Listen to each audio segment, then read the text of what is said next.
Buenas tardes a todos. Un gusto comenzar esta nueva reunión para la gloria de Dios.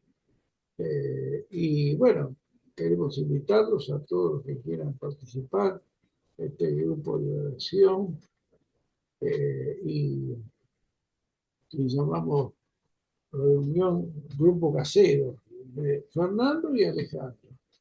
Los que quieran participar y compartir el Evangelio, la palabra de Dios, los que tengan inquietudes espirituales, ¿no?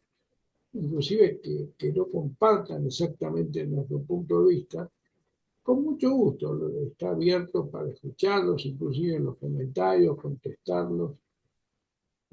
Queremos simplemente honrar a Dios y bendecir a todos los que nos escuchan con lo que creemos que es lo mejor que tenemos en la vida, que es Dios.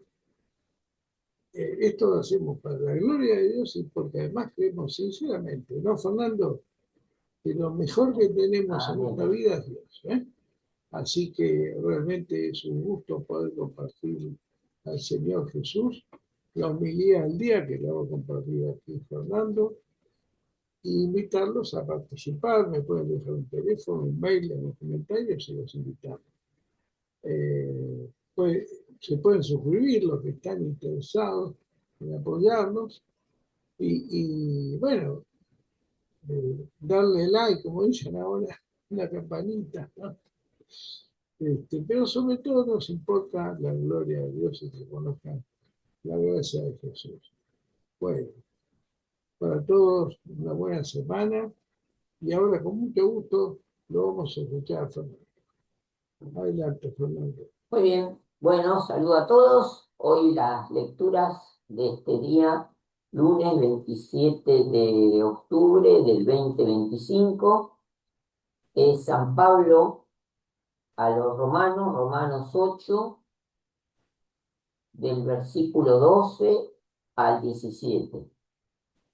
Romanos 8, del 12 al 17, el Salmo 67, 2, 4, 6, 7, 20 y 21.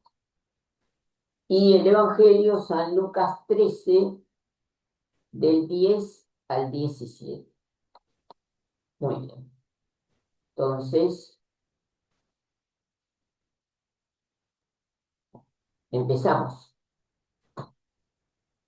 Lectura del apóstol San Pablo a los Romanos 8, 12, 17. Hermanos, estamos en deuda, pero no con la carne para vivir carnalmente, pues si vivís según la carne, vais a la muerte, pero si con el Espíritu dais muerte a las obras del cuerpo, viviréis. Los que se dejan llevar por el Espíritu de Dios, esos son hijos de Dios.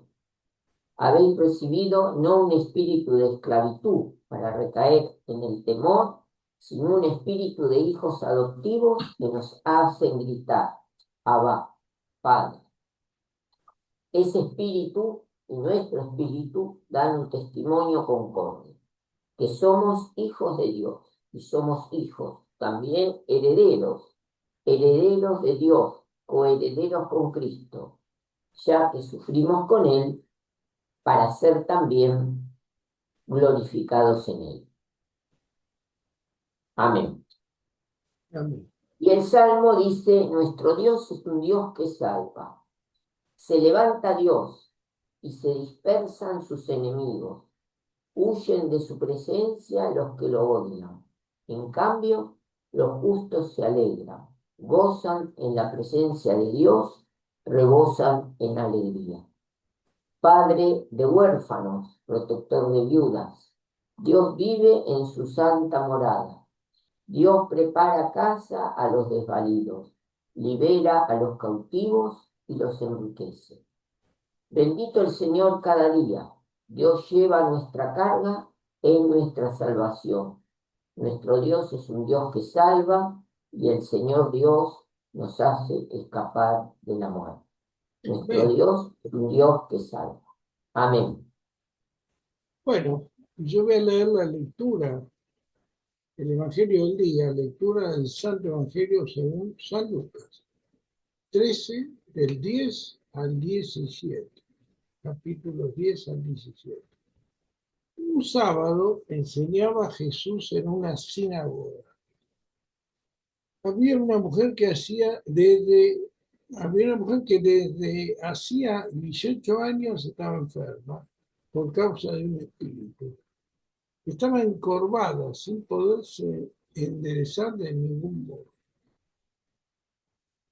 Al verla, Jesús la llamó y le dijo: mujer, quedas libre de tu enfermedad. Le impuso las manos y enseguida se puso derecha y glorificaba a Dios.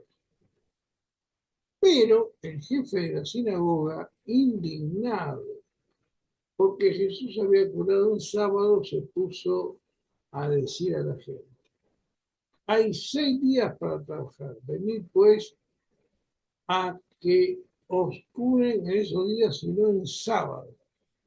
Pero el Señor le respondió y dijo: hipócritas, cualquiera de vosotros no desata en sábado su buey o su burro del pesebre y los lleva a verdad. Y a esta que es hija de Abraham, que Satanás había tenido atada 18 años. ¿No era necesario soltarla de tal ligadura en día sábado?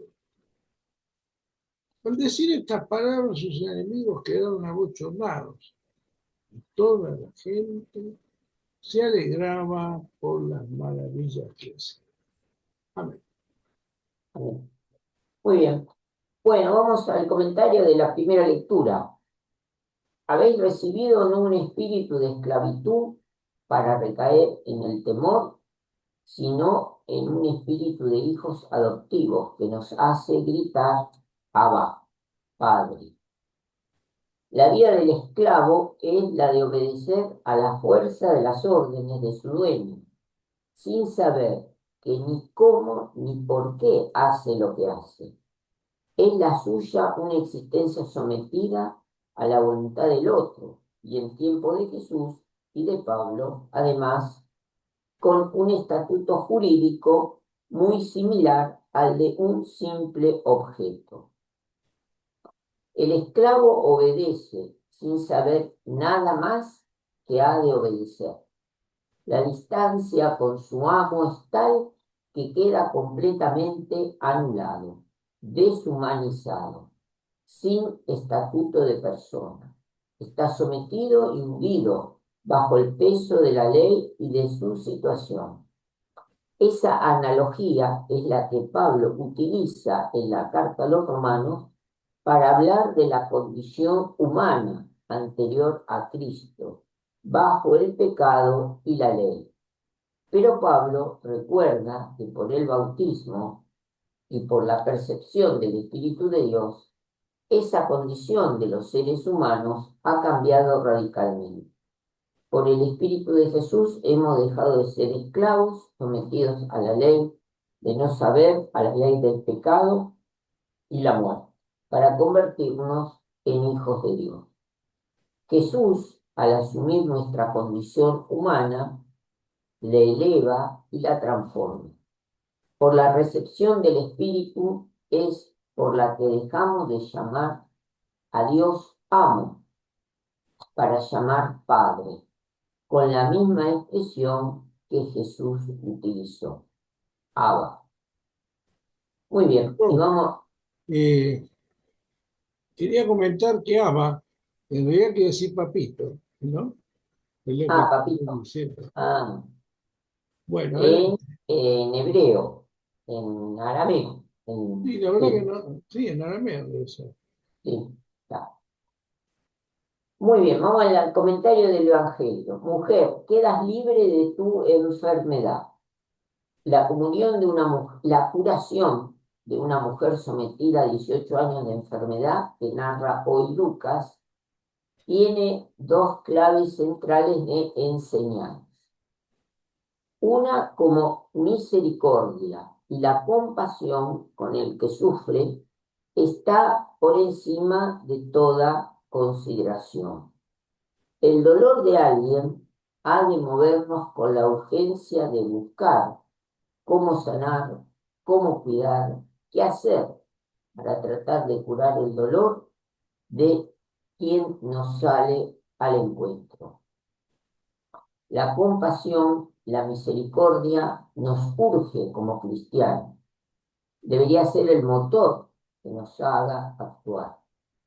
No es una mera conmiseración, que quiere decir la compasión que se tiene del mal de alguien, emocional, sino ha de ser un motor que nos empuje a actuar. La compasión con quien sufre, si no se transforma en acción, no es compasión cristiana.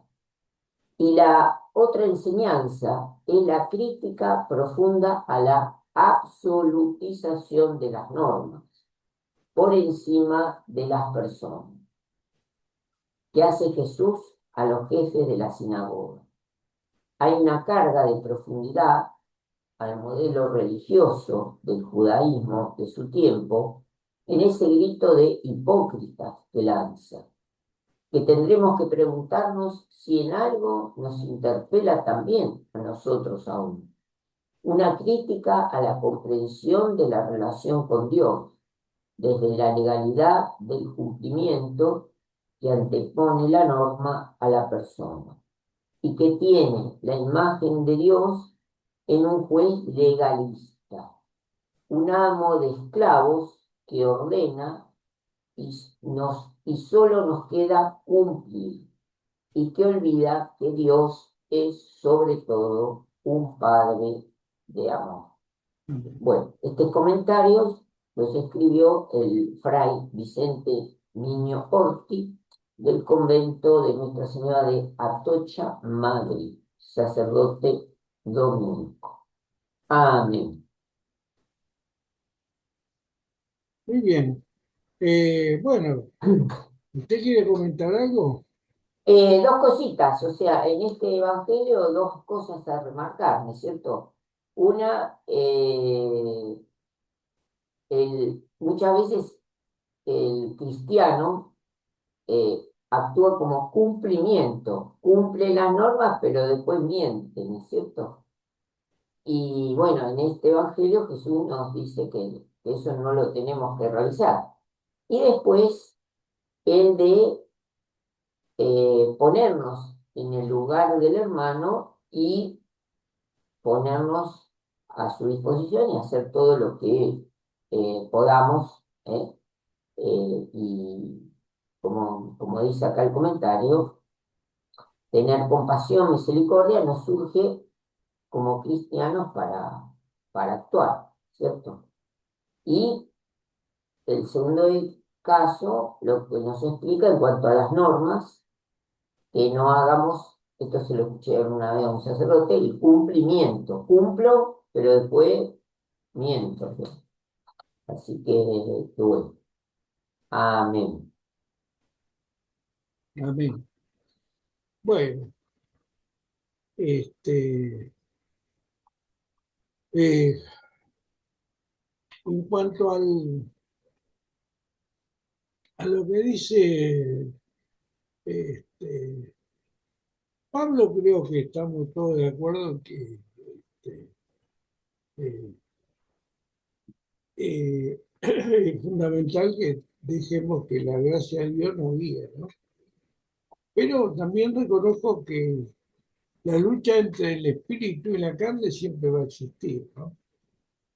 Y que de alguna manera eh, tenemos que estar muy conectados con Dios y con su gloria para poder vencer, ¿no? Porque si vivimos un poco desconectados de Dios, es difícil que podamos realmente tener la fortaleza espiritual para vencer muchas veces las tentaciones que este mundo nos propone. De alguna manera que yo bien no sé por qué, ¿no? Nacemos con un cuerpo de carne, evidentemente, que en su fisiología, estoy hablando de ciencia, no de religión, Su fisiología es opuesta al Evangelio en algunos aspectos. Y vamos concretamente a lo que es el cuerpo de carne que tenemos, ¿no? Incluso algunos médicos, por ejemplo, hablan de que es bueno por ahí hacer ciertas cosas que en el Evangelio están completamente fuera de lugar, ¿no? Que son bien de la carne, contrarias a la voluntad de Dios. Sin embargo, este, científicamente muchos afirman que eso es lo correcto, ¿no? Inclusive ahora han aparecido otras cosas más, que son aún más absurdas y yo diría peligrosas para el ser humano, ¿no? Y ya sabemos todas las deformaciones. Incluso hemos hablado acá de la hormonización que quiere hacer los chicos y todo eso, con eh, cierta especulación científica, pero eso sí no tiene nada de ciencia, ¿no? Nada de sinceridad. Eh, Eso por un lado, entonces tenemos que estar muy llenos del Espíritu Santo y poder realmente vivir, porque la palabra de Dios dice que Dios ama al puro de manos y limpio de corazón, ¿no? Algo así dice, ¿no? O sea que la pureza, para alcanzar esa pureza que Dios requiere, tenemos que tener una comunión perfecta con Dios y con el Espíritu Santo. Es muy difícil. Si no tenemos una profunda comunión con Dios, que las fuerzas eh, no de maldad, las cosas que de este mundo banal y muchas veces superficial nos ofrece, este, nos aborden y nos alejen un poco de la voluntad de Dios, ¿no? Entonces necesitamos una profunda comunión con Dios y eh, bueno, una gracia que venga de Él muy especial y pedirle a Dios que nos dé toda la fuerza necesaria, ¿no? En cuanto a este, pero realmente si queremos tener una vida en Dios, con paz y prosperidad, tenemos que vivir en esa gracia y en esa pureza. Entonces Dios nos va a guardar de todo mal, de toda cosa que... Pero, a ver, ¿cómo lo digo? Yo creo que si nos alejamos de su voluntad en nuestra vida, Dios se le complica poder darnos una vida de paz y de prosperidad, ¿no? Porque es como que nosotros mismos ponemos, trabamos en las manos de Dios para moverse con gracia en nuestra vida, ¿no? Porque nos alejamos de su voluntad. Porque acá dice, veo con el Salmo, dice, se levanta Dios y se dispersan sus enemigos. Y los justos se alegran, pero, pero los injustos no creo que se alegren tanto, porque a eso lo dispersan, ¿no? Ese es el problema nuestro, tenemos que ser justos. Y ser justos requiere esa gracia, esa presencia de Dios que nos guíe. Y tendría que estar muy claro, ¿no? Este, y, y en cuanto al Evangelio del día, ¿no? Es interesante notar cómo Jesús cuando entró en la sinagoga, lo primero que hizo fue eh, ver a la mujer y él la llamó, no es que la mujer lo llamó a él, él conocía la necesidad de la mujer. Y Jesús conoce todas nuestras necesidades, también hay que tener en cuenta. Y en la medida que estamos en comunión con Él, Él la va a ir sanando, ¿no? Eso también hay que no perderlo de vista. Tenemos que estar en una buena comunión con Él y Él va a sanar todas nuestras necesidades. Pero tenemos que estar en comunión con Él. Si no estamos en comunión con Él, al mismo Jesús se lo hacemos difícil, ¿no? Porque le trabamos un poco las manos, ¿no? Este, y fíjense que Jesús la llama y le dice, y ya sabía lo que tenía, porque ni siquiera le preguntó a la mujer qué tenía. Él ya lo sabía. Y sabía desde cuándo lo tenía, porque él conoce absolutamente todo. La mujer no vino a contarle ese 18 años, no, no. Fue, la sanó, y después viene y glorificaba a Dios, que eso es lo importante, ¿no? Todo esto lo hizo para la gloria de Dios. Porque nosotros tenemos que dar gloria a Dios cuando Dios nos sana, nos prospera, nos da paz. Tenemos que ser capaces de darle gloria a Dios.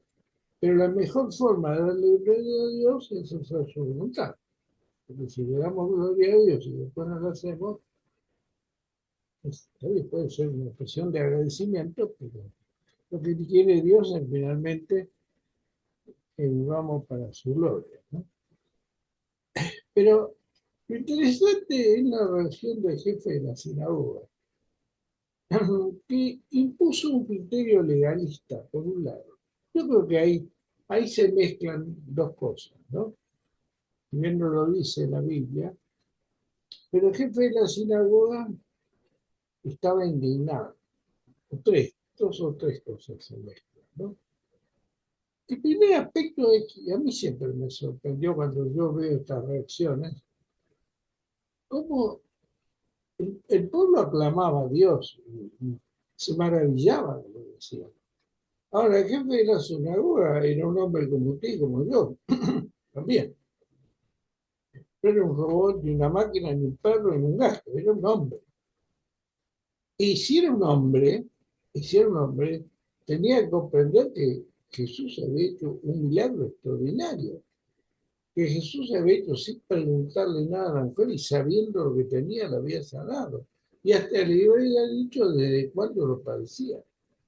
Sin embargo, eso parece que no lo motivaba a él, no le interesaba a él el poder de la gloria de Dios, a él no le importaba. De alguna manera, a mucha gente le pasa lo mismo que a ese señor jefe de la sinagoga. No le importa la gloria de Dios, no le importa el poder de Dios, no le importa lo que Dios puede hacer en su vida, no le importa, no sé por qué, será porque tiene la mente cerrada en sus ideas, pero no le importa, le importaba poco si la mujer vivía o se moría. Lo único que le importaba era, por eso digo, no era una máquina, no era una máquina, no era un perro, no era un gato, era otra persona que estaba viendo una mujer que hace 18 años estaba enferma, y él lo único que le importaba era que ese día no se podía sanar nadie. Porque es cierto que la ley de Moisés decía que ese día no se podía trabajar. Inclusive me acuerdo de que estaba en una camilla cerca del estanque de Siloé, creo que era, y cuando Jesús lo sana, le pregunta, ¿por qué llevas tu camilla? Porque ese día no se podía ni llevar la camilla, ¿no? Y el pobre hombre, ¿qué iba a hacer? Si tenía que llevar la camilla a casa, le iba a dejar tirada ahí y había vuelto a caminar. Pero acá el legalismo, por un lado el legalismo, pero por otro lado hay una razón más profunda y más importante, que ese hombre, ese sacerdote, veía que su poder, su autoridad se estaba resquebrajando. Porque de golpe el pueblo aplaudía a Jesús, a él no lo aplaudía. El pueblo lo seguía a Jesús, a él no lo seguía. Y entonces él veía que todo eso que él tenía, que él quería tener, se estaba evaporando, porque este hombre hacía cosas que a él lo descalificaban. Entonces, de alguna manera, este hombre que venía de mano de Dios también era un enemigo para él, ¿no? Entonces, por eso digo, ese aspecto a mí siempre me sorprendió. Y el, en la regla del legalismo que era este, puesto por Abraham, que ese día no se podía trabajar, perdón, por Moisés, porque era la ley de Moisés, ¿no? Este, pero además hay un aspecto que es, siempre hablamos de lo que es la vida legalista o la vida por amor y misericordia, ¿no? Que somos capaces de regirnos o por una actitud legal, o claramente tenemos misericordia en el corazón. Jesús decía que le había dado el divorcio a los judíos, Dios por la dureza de su corazón. Un corazón duro, un corazón seco como una piedra, muchas veces no es capaz de por ahí convivir con una mujer, por ahí no lo hace tan feliz como quisiera, pero no es capaz de recibir otros matices de la vida o vivir como a Dios le agrada. Entonces Dios, por la dureza de ese corazón, en definitiva cae en el legalismo, ¿no? Legalmente lo podía hacer y se iba, se separaba, ¿no? O sea, cuidado con ese legalismo que nos aparta de la voluntad de Dios, de la voluntad de Dios, ¿no? Así que, bueno, esos son aspectos que debía comentar, y que Dios nos ilumine a todos, ¿no? Porque yo tampoco este, me considero eh, bueno y lo mismo que digo a los demás, me digo a mí mismo, necesito mucho del Espíritu Santo, ¿no? Porque también uno comete, desde nuestro nacimiento, el- el pecado es parte de la vida. Y bueno, hay gente que, como en todas las escalas de las cosas, hay gente que tiene una vibración espiritual, un mundo espiritual tan maravilloso que puede eso alejarlo de cualquier tipo de pecado. Y otros que son más normales, que no sienten tanto esas vibraciones espirituales o ese mundo espiritual y le cuesta más. Y por ahí lo hacen eh, hasta desde un punto de vista legalista, el no pecar. Y eso también es delicado, porque hay que tratar de no pecar, pero por amor a Dios y por respeto a su nombre. Es- no es un tema sencillo, para mí no es un tema sencillo. Requiere sobre todo la gracia del Espíritu, ¿no? Para, para poder vivir conforme a la voluntad de Dios, ¿no? Pero la respuesta este, de Jesús fue el amor y la compasión, ¿no? Eso es lo que tenemos que tener todos, siempre. En general, Jesús respondió con amor y compasión al punto de dio su vida por nosotros, ¿no? Esa es la clave para nuestra vida espiritual, ¿no? Pero tenemos que tratar de vivir para su gloria, ¿no? Este, bueno, muy bien. ¿Usted quiere comentar algo más? No, ¿cómo se llama? También en la primera lectura habíamos visto que había cambiado esa relación, ¿no es cierto?, de esclavo a padre, ¿eh? Y bueno, tan importante como sentir a Dios como padre, ¿m? Y ya no como esclavo, ¿sí? Claro, sí, sí. Él como padre conoce todas nuestras necesidades, pero Dios espera de nosotros, por su gracia y por su poder, que hagamos su voluntad. Eso nunca hay que olvidarlo, ¿no? A pesar de que por ahí la vida nos plantea dificultades. El mismo Pablo, que fue un hombre tan extraordinario, tenía un espíritu que lo atormentaba, parece, ¿no? Y le pedía a Dios que se lo quite. Y sin embargo, Dios le decía, bástate mi gracia, ¿no? O sea, que no le quitaba ese, ese problema que tenía, porque la gracia de Dios era superior al problema. Bueno, son cosas que muchas veces no podemos entender, pero en nuestra debilidad, cuando somos conscientes de nuestra debilidad, se desata la gloria de Dios, ¿no? Eso es lo importante. Siempre que estemos dispuestos a tomarlo realmente, ¿no? Ahí se desata la gloria de Dios. Esa es, en definitiva, pienso yo que justamente Dios nos hizo así para poder desatar en nosotros toda su gloria. En el momento que Él lo crea conveniente, lo va a hacer. ¿Me escucha usted? Yo lo escucho Bueno, a no, porque se que canceló fuera, por un problema de esto, que tiene un tiempo de conexión y sí, después se desconecta. Ahora la voy a sí, conectar de vuelta. Creo que le bien. pasaba a usted en una época.